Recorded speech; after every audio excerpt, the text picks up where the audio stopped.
whenever I would travel with kids, we would always get some GI illnesses. And so I'm sort of, I've always either if we don't get them, I have to worry about them.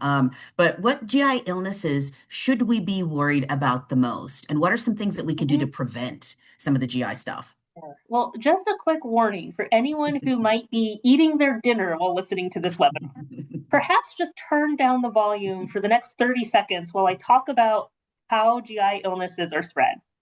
So, most GI illnesses are spread through what doctors call, this is gross, fecal oral transmission, which means someone else's stool containing germs has gotten into your digestive tract through your mouth, which means either it was in your food that wasn't properly cooked or prepared on a surface and made its way into your system. So, this is horrifying, but also explains how we can help to avoid some of these medications. So, the first thing is wash your hands, preferably with soap and water, because for many of the viral GI illnesses, they're not always easily killed by hand sanitizer. So, that's great if you have in a pinch, but good hand hygiene is really, really, really important.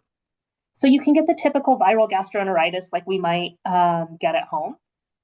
Traveling, particularly in countries that don't have a safe water supply, um, can lead to GI illnesses because the water supply itself can be contaminated with bacteria, with viruses. So making sure you're either drinking bottled water or water that's been boiled or treated for safe drinking.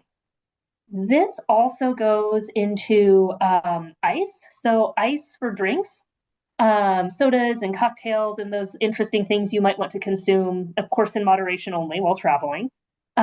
Freezing doesn't kill the bacteria that cause GI illness. So if you are going to be staying at a place that you're not sure about the water situation, ask for no ice in your drinks.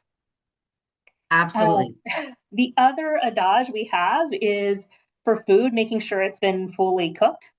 If it's something that you can't either cook it, boil it, or peel it, it might be time to forget it. Especially some of those really delectable cut fruit pieces at the roadside stands and in countries where you're not entirely sure how clean everything is. And so making sure that you are kind of thinking about what you're consuming.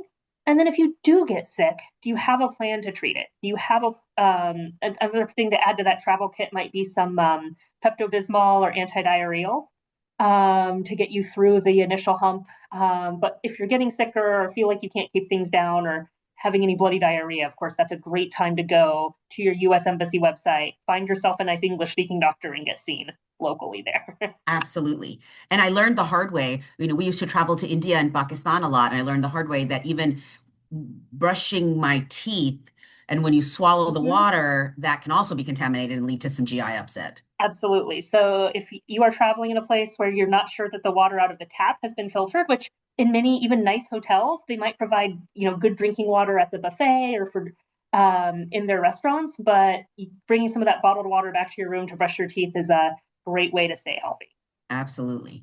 And yes, and so Imodium and Pepto-Bismol has been our best friend as we travel. So I definitely, my mother always traveled with those things.